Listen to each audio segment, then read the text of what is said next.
Madina Munavvaraga albatta xotin birga keling. Nimaga aytaymi? Chunki Madina Munavvarada shunaqangi bir xususiyat bor, shunaqangi bir ajoyib narsa bor.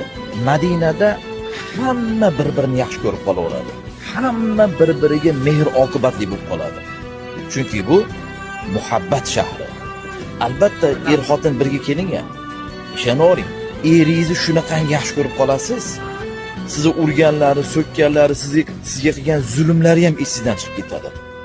Eringizga nisbatan muhabbat qaytadan paydo bo'lib qoladi.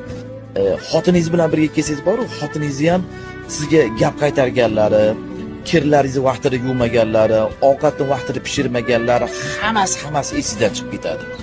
Xotiningiz ko'zingizga shunaqangi chiroyli ko'rinadi Madinada. Xotiningizga shunaqangi mehringiz tushib qoladi, bir-biringizni yaxshi ko'rib qolasiz. Xuddi kelinlik davrida yaxshi ko'rgandek qaytadan